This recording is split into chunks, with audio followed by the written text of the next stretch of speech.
Today is December 4th, 2021.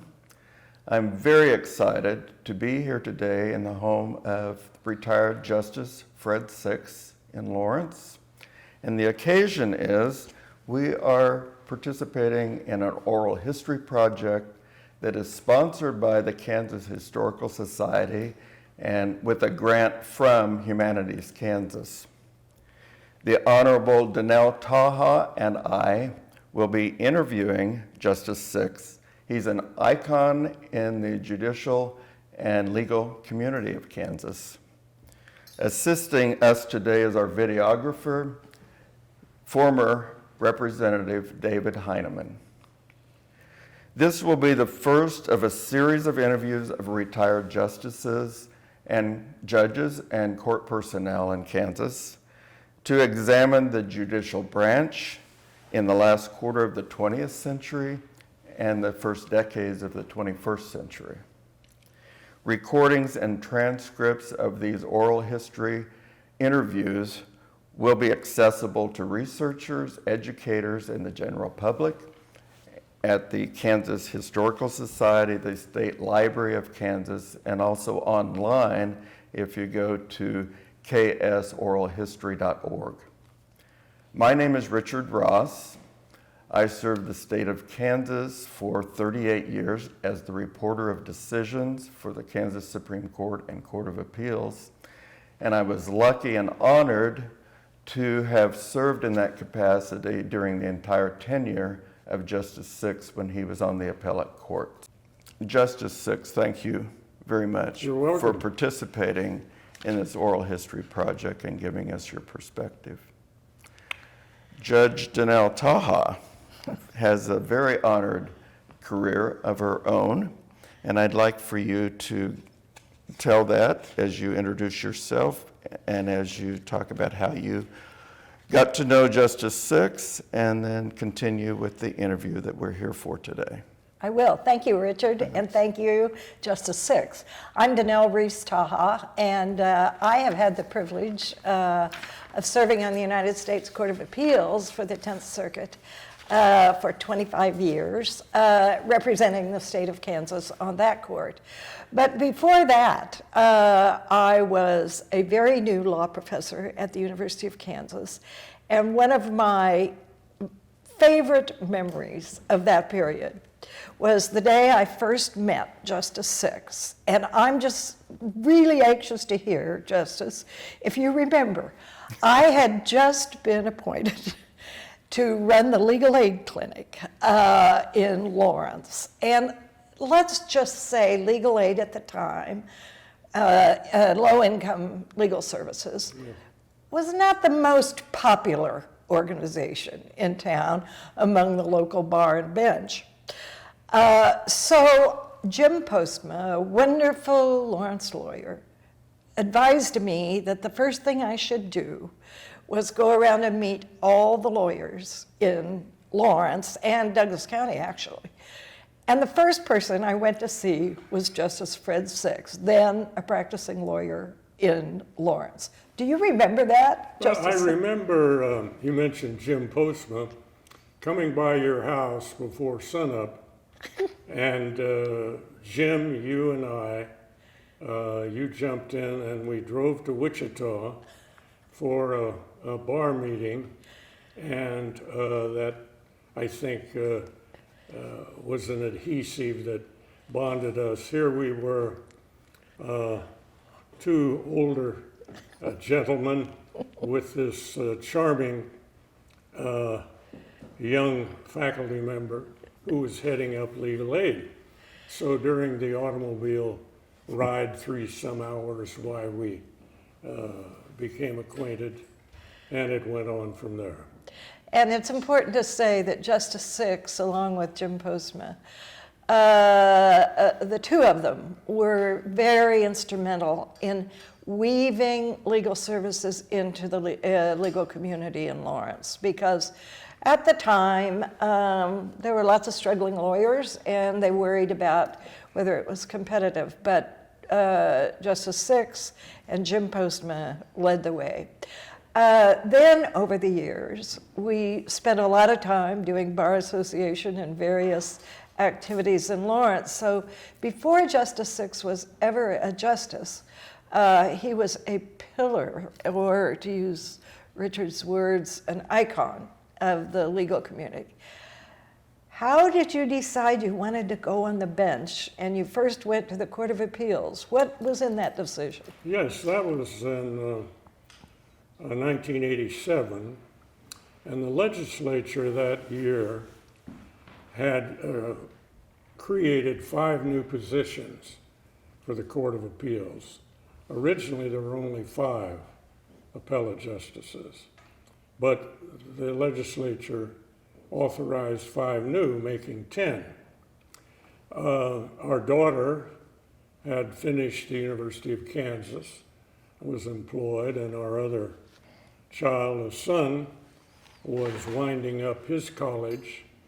My wife Lillian had just been hired by the dean of the law school as director of admissions, and I'd always enjoyed research, and it seemed to me a time to change. The children were out of the nest, and Lillian was employed, and so I thought, well, with 5 vacancies, that the odds are enhanced, and the governor was Governor Mike Hayden, and I was fortunate to be appointed as one of the new 5.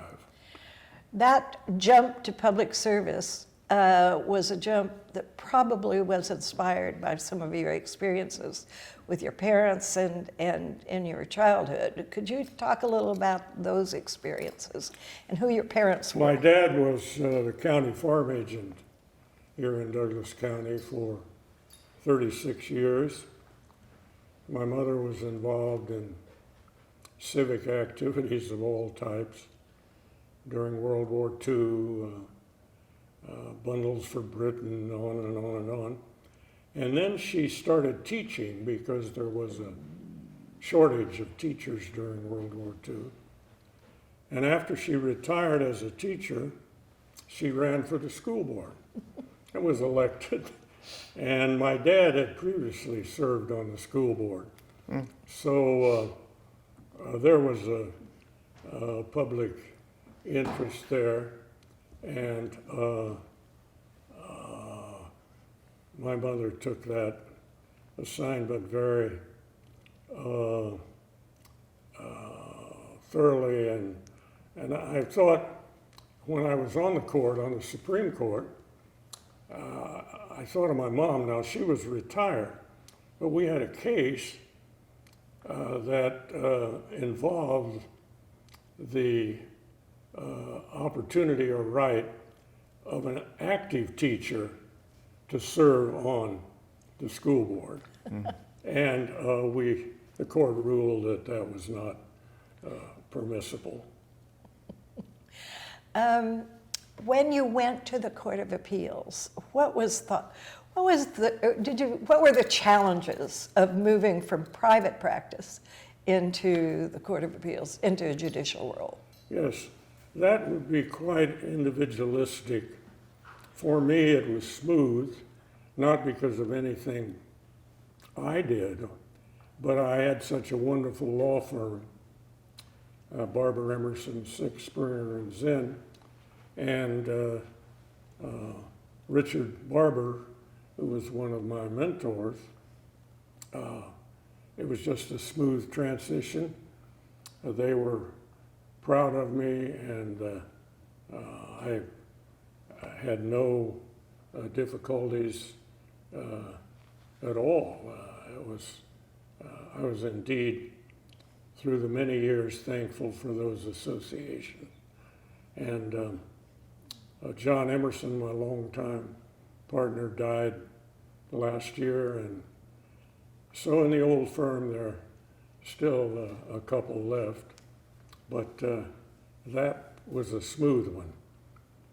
And I commuted to Topeka, but chose to stay in the office in Topeka rather than work out of my home. What attributes would you say, if you were going to speak to a young person about, oh, do you want to go to the judiciary, what would you say the attributes of a good judge are? Well, I'd first ask this young person what they're interested in. Why are they approaching me? Have they known a judge? Was there a member of their family that was on the bench? What is it that brings them to me? And I then would, if we move beyond that point, say that I think the qualities are compassion on one hand, patience, of course, independence, but an interest in writing, an interest in research, an interest in probing, an interest in following a vein, like a miner. You tap a vein and then just don't stop, but continue to pursue it and find out what's really at the end of it. And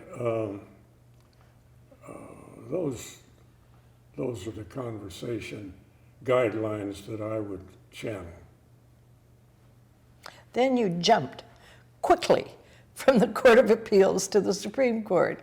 Talk about what motivated that. Well, yes, I had the opportunity, as did all appellate judges, federal and state, to attend the University of Virginia in Charlottesville at their law school. They had a funded program for a master's degree in jurisprudence. It took 2 summers. You committed 8 weeks for 2 summers, so a lot of judges couldn't do that. Class was limited to 30. And a new colleague on the Court of Appeals, a wonderful man, Robert Abbott, who was longtime Chief Judge of the Court of Appeals, had attended that, and he mentioned it to all of us, and Judge Mary Beck Briscoe was on the Kansas Court of Appeals at the same time. So we applied, and unbeknownst to either one of us, we both were accepted in the same class. So I was headed towards Charlottesville in 1988, and a position opened up. David Prager, the Chief Justice of the Supreme Court, announced his retirement. So I thought, we'd attended our son's graduation at Carleton College in Minnesota, and he said to me, "Dad, are you going for it?" So I thought, well, so I put my name in, and but I was down in Charlottesville. So Governor Hayden set up some interviews, and his staff was accommodating and waited for mine until I returned, and I had an interview with the governor, and then he waited until the last minute and made the announcement. So I moved on to the Supreme Court of Kansas in September of 1988.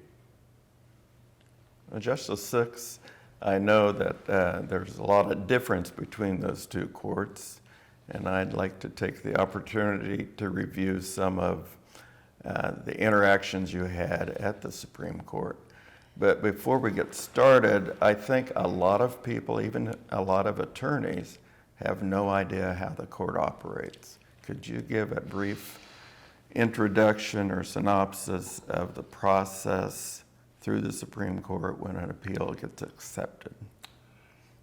Yes, that will, I think, vary if you were to ask that same question to a sitting member of the court now. There may be a substantially different answer. My years, 14 on the Supreme Court, 88 to 2003, we were through the growing pains of the IT revolution. We had no computers, no word processors. A class was set up for us, and two of us attended, Justice Don Allergucci and myself. But the law clerks used yellow pads. Now law clerks start in kindergarten with cell phones and IT, and so that made a substantial difference in processing opinions. But once an appeal, there are certain statutory appeals that are mandatory, and then the court can take cases by its discretion. And then the court, the Supreme Court, can grant a petition for review to review an opinion of the Court of Appeals or deny that petition. And that's a large part of the Supreme Court's work. Every week we had a time to meet, and those were assigned to each one of us. Now, when I started in 1988, we, the seven of us, except for the Chief Justice, did our own petitions for review. Over time, a central staff was developed to make recommendations. We each had one law clerk, no central staff. The Chief Justice had one law clerk and an administrative assistant.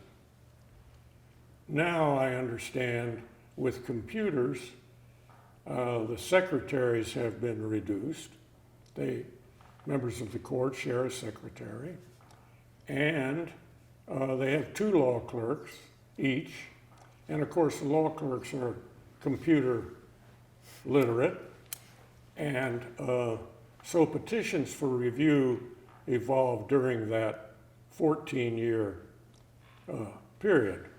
The mandatory cases were in the criminal area, and a large part of the Supreme Court's work during my 14 years dealt with criminal cases, leaving the development of civil jurisprudence, in my opinion, in large part to the Court of Appeals, because there are so many cases, and it's so important that the client gets a resolution. So the Supreme Court with 7 members couldn't possibly handle all of its criminal load, mandatory criminal load. And we would take what we deemed to be the most significant civil cases, or if a different panel, 2 panels on the Court of Appeals had reached a different result, we would take that case to resolve it. But the case, of course, begins with a plaintiff at the trial court level, a local level, and then moves up by appeal to the Court of Appeals or a direct appeal to the Supreme Court. And then, of course, there are original actions, mandamus, quo warranto, testing the right of government officials to do this or that, or trying to enjoin a trial judge from dispatching so-and-so to Little Rock on an expedition, or getting some immediate relief. So the court has detailed rules. They're published. They're now, everything is online. The whole world of electronic filing was beyond my time in 2003. That'll be your interview for some younger individual. Yes. So when the cases have oral arguments, Yes, oral argument can be granted. It's requested.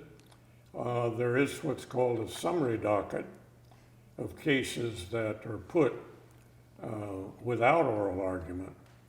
And then that type of case is usually a repetitive criminal case that's already been resolved, but the public defender is appealing it because the public defender or the appellate defender feels an obligation to exhaust all remedies for the defendant.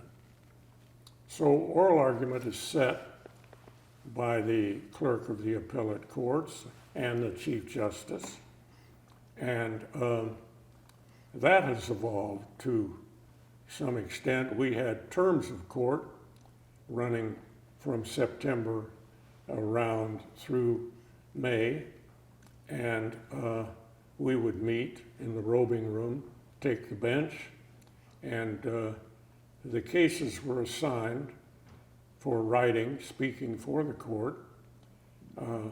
before oral argument, you Before knew oral which argument. case would be yours. That's something that I've found is misunderstood. People think if Justice McFarland, the longtime Chief Justice, wrote the opinion, McFarland J., then that's her opinion.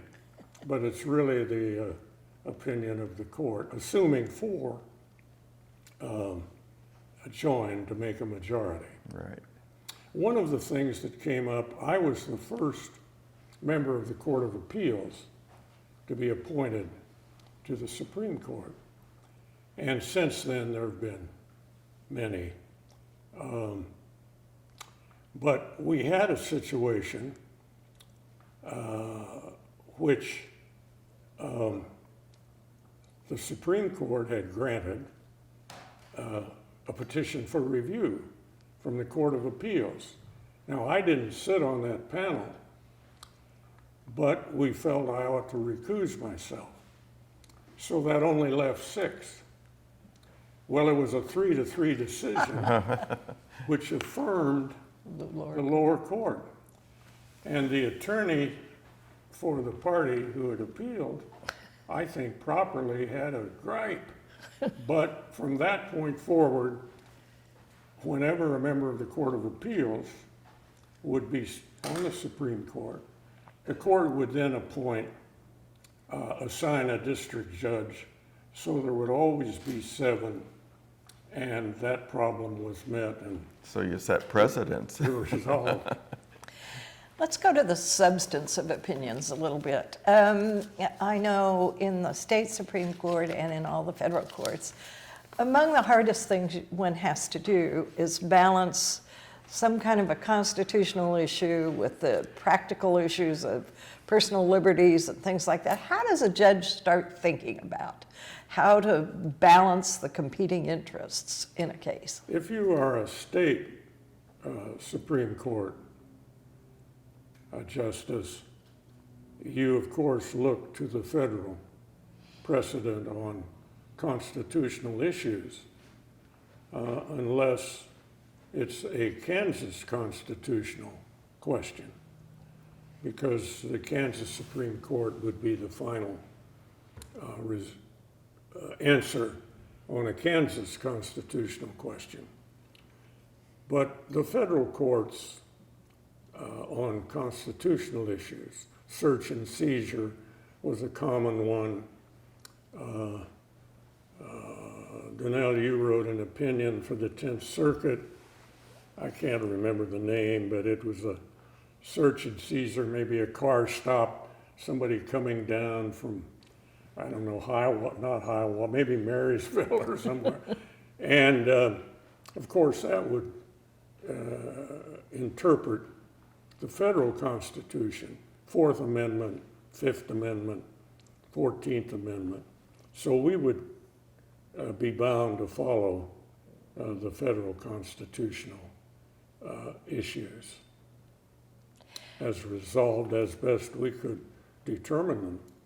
When you talk about we resolve such and so, you go into conference after the oral arguments? Yes, you know the cases you are responsible for. And during my tenure, argument would end Friday afternoon. It was always a bit Friday afternoons were a bit depressing because those were the discipline cases. Mm-hmm. We would hear discipline of attorneys who had been found by a panel to have violated a code of ethics for an attorney and appealed. But after Friday afternoon, we would have preparation days, Monday and Tuesday, where we, the individual members, would prepare a presentation of our case. And on Wednesday at 9, we'd meet in the conference room and start with the junior member of the court going around presenting the case. And then there'd be a preliminary vote taken. And sometimes somebody would say, scratch their head and say, well, I'll see how you write it, meaning I want to read what you're going to say before I join the opinion. Or it may be a clear 7-0 or 6-2 or what have you. Another rather, I think, unusual thing, when the vacancy was known and David Prager retired, Right. of course the court had to continue to prepare its caseload. So they didn't know who the new justice would be. So the Chief Justice then, Robert Miller, picked the easiest case, he thought, and set it aside for whoever the new member of the court would be. That happened to be myself.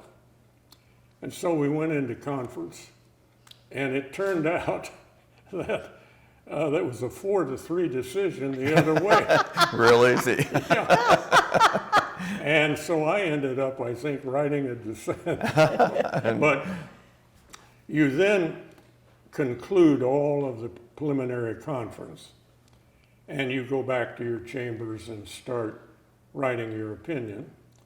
And when you have it ready to go, a fly sheet is attached, and it starts circulating from one chambers to another. And the member of the court reviewing it okays it or says, I'll write a dissent. If a dissent is indicated, if you know ahead of time, you immediately send it to the person who's going to write the dissent, and then the dissent is written and the two are circulated together so that members of the court can indicate which way they would join, and then those sheets are tallied, and sometimes it's reconferenced twice, sometimes it's held over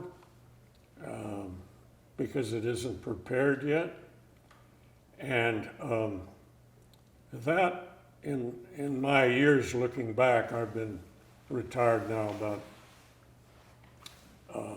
18 years. I've looked at opinions from time to time. I've cringed looking at my old opinions. There's so much verbosity. Opinions, in my view, are too long, were too long. You need to get the opinion out. You need to bring resolution to the party's conflict. And you don't need 60 pages to resolve an issue. But then we had a hand-down day. Once everybody had cleared, the opinions were wheeled into the conference room. The announcements were made to make sure everything was the way it ought to be in accordance with the wishes of the 7 members.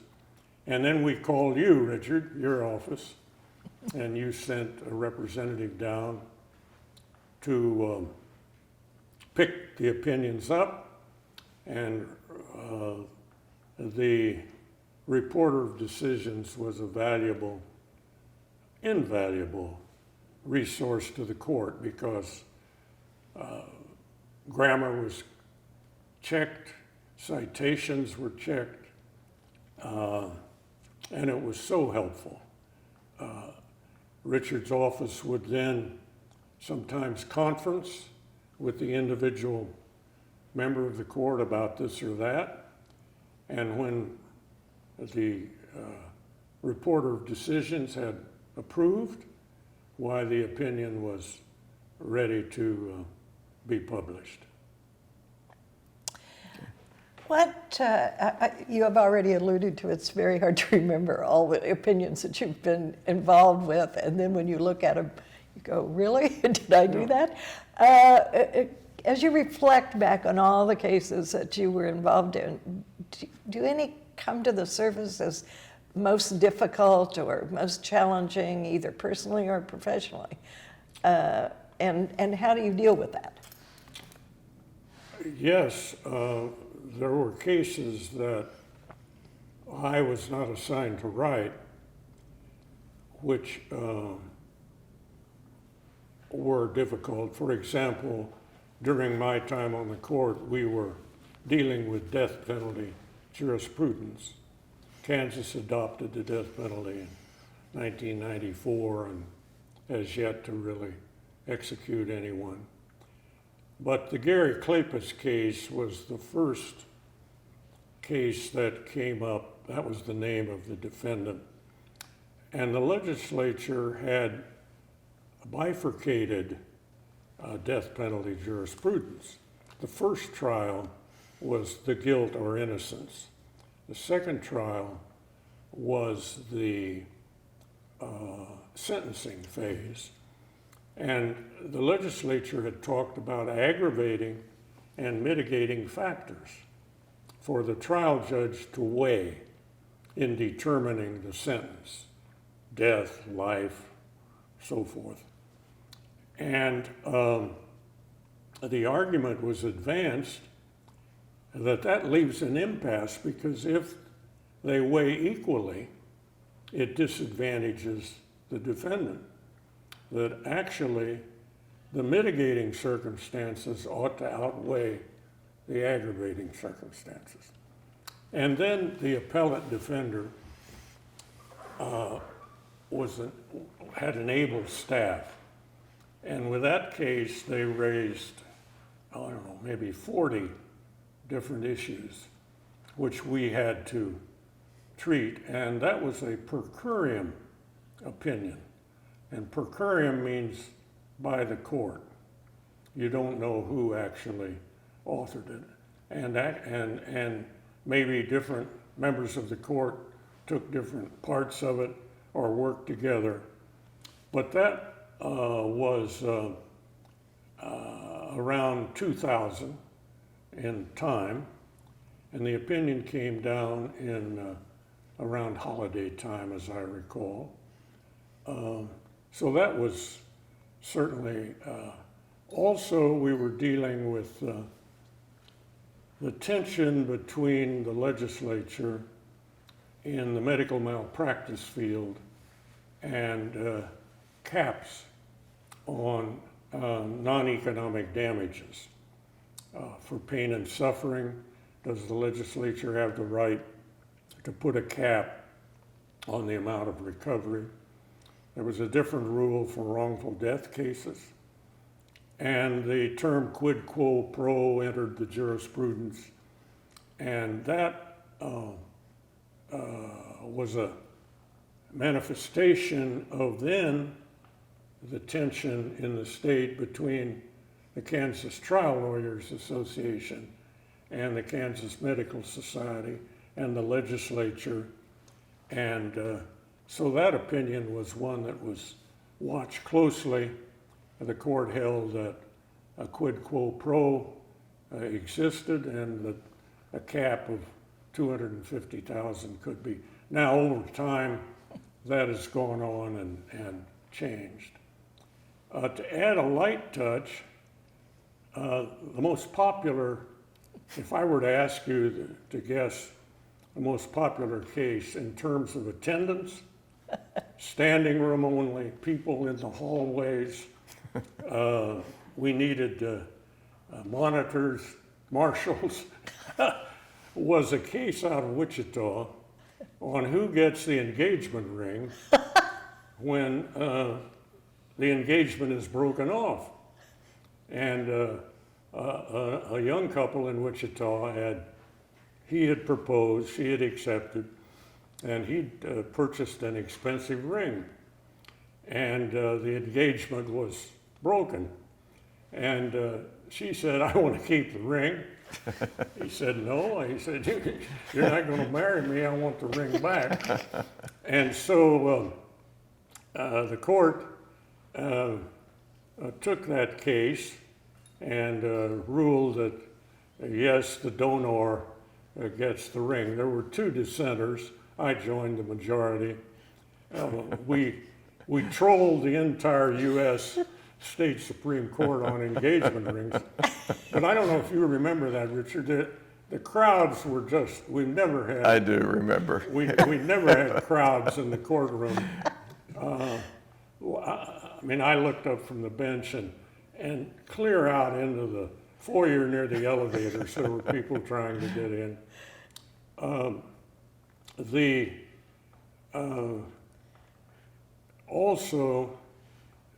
There were a number of cases that came on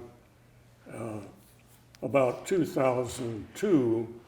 The United States Supreme Court had announced a ruling in criminal cases called Apprendi, and Judge Tacha will remember that. It related to sentencing of a defendant and whether or not the trial judge needed a jury finding to give the defendant full rights on sentencing hearing, and the U.S. Supreme Court had held that that would be the rule. Well, we had floods of cases of defendants who had been sentenced under the old rule. So what were you to do about it? And that was a factor that we dealt with. The civil cases, of course, the field of oil and gas was important in Kansas, and there were lawyers who specialized in that area, particularly in the Wichita area, who would always be with those cases. And that was a challenge. One of the problems with being an appellate judge is you don't bring a bear trap mind in every field of the law to the bench. And you've got to, what do you do about it? You spend whatever time you need trying to read all of the scholars and trying to make sure you've resolved the issue the way logically it ought to be resolved. We're getting toward the end of our time, but if you were wanting to give advice, or if you were asked to give advice to a young person coming into the profession, would you advise them to be judges? And if so, what should they think about? Again, I'd go back to why they've come to me, what made them think they might like to be on the bench. There is various opportunities, the magistrate level, the trial court level. There are administrative law judges, workers' compensation judges. You resolve resolutions. Appellate judges set the precedent. So I would again go back to what their interests are. Do they like the trial arena? Do they like scholarship? What challenges them? And since judges are appointed, by and large on the federal bench, of course, by the president, or at the state level by various methods. Kansas has what's called the nonpartisan court plan. A committee submits 3 names to the governor, and the governor makes an appointment. There's always that element of someone in politics, an elected official involved in appointing, elevating someone to the court. After I retired, a year and a half or a couple of years, I got a call one Thursday night from Justice McFarland, who was then the Chief Justice. And she wanted to know if I could appear next Monday before the Kansas legislature to represent the court, speak for the court, because the Senate House Judiciary Committee was considering legislation introduced by the then Attorney General to alter the merit selection plan.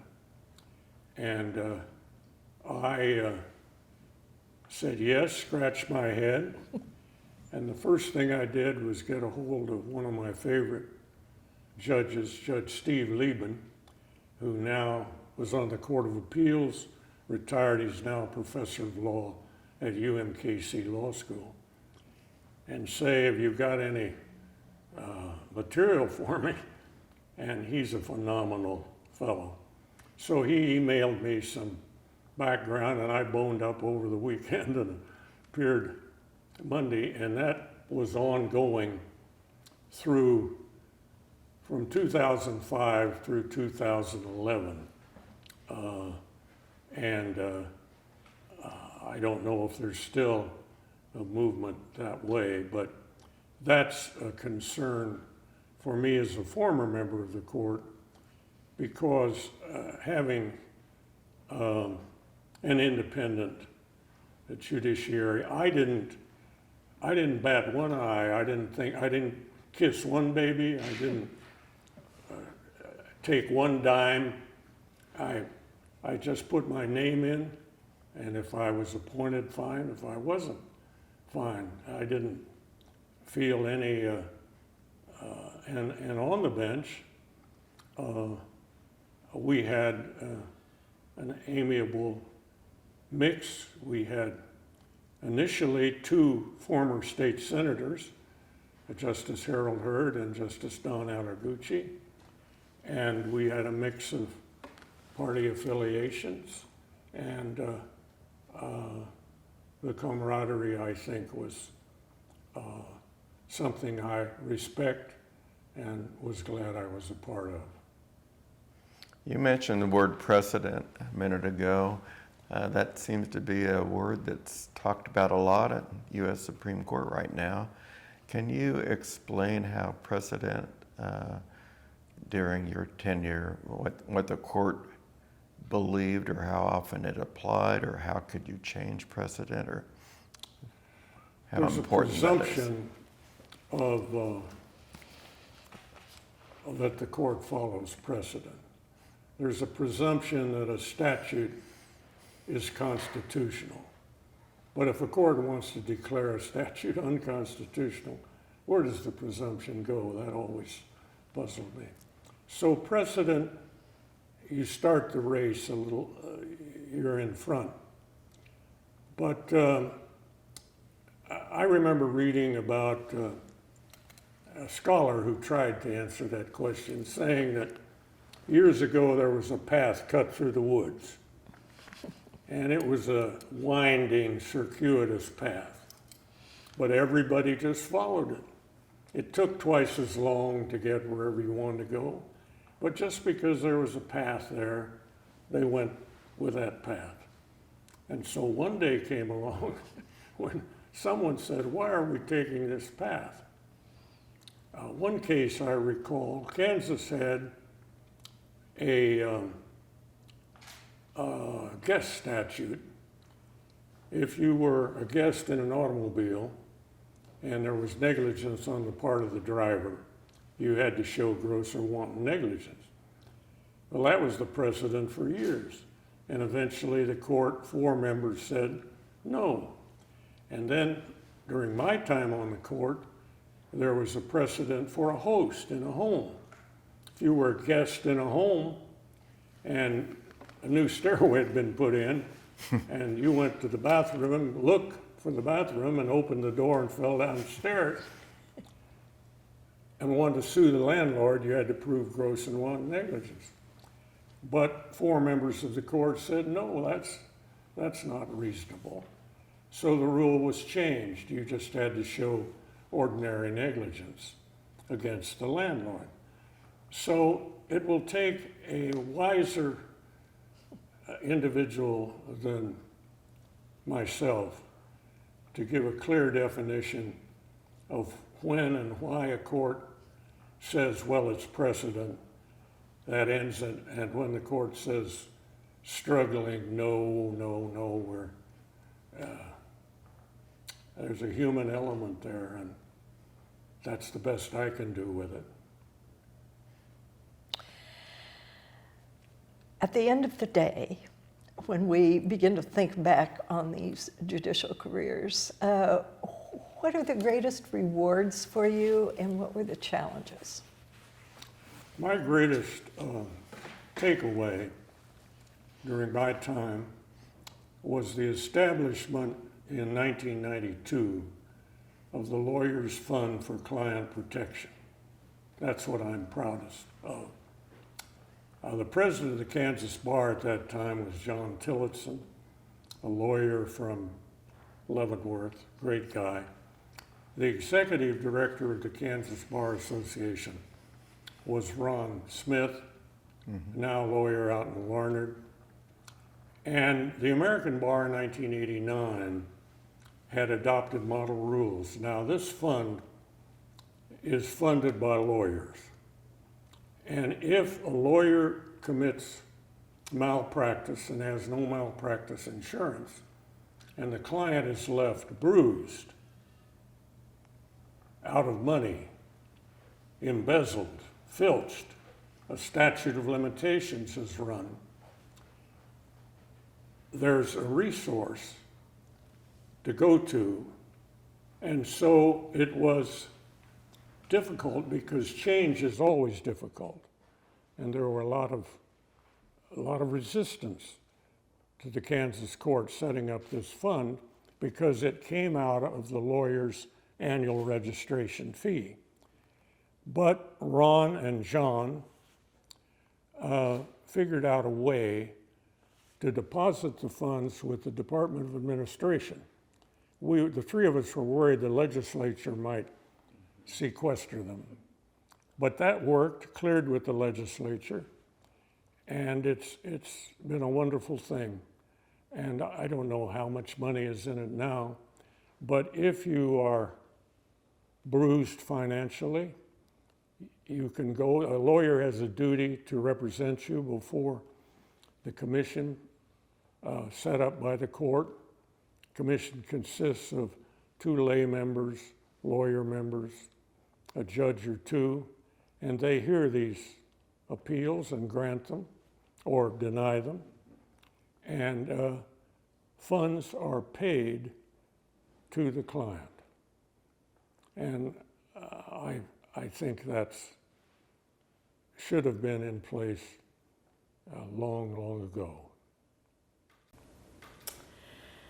We see lawyers all over the TV these days. What do you think the greatest challenges now facing the legal profession are, and certainly out of that, the judiciary?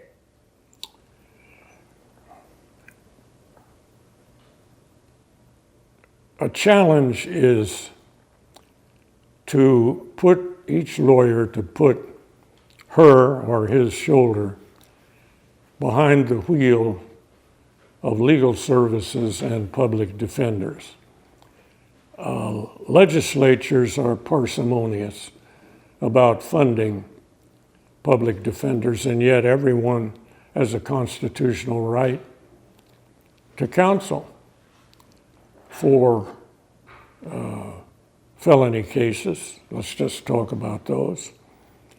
And the American bar has tried to lead that march, and bar associations in Canada, the bar has supported it, but providing adequate legal counsel is a challenge. And then supporting the judiciary and the independence of the judiciary. If, for example, a trial judge rules in a community in an unpopular decision, in my view, the bar ought to galvanize around that trial judge and say, hey, wait a minute, this is one opinion, here's the background. And so the institution of the bench and bar, I think, needs to focus more on providing legal services, public defenders, and protecting the independence of the judiciary. Justice Six, thank you. This has been, You're welcome. for me, a personal privilege, and I'm sure Richard shares that. I totally agree. You're And welcome. On behalf of this state and this nation, thank you for all you have done.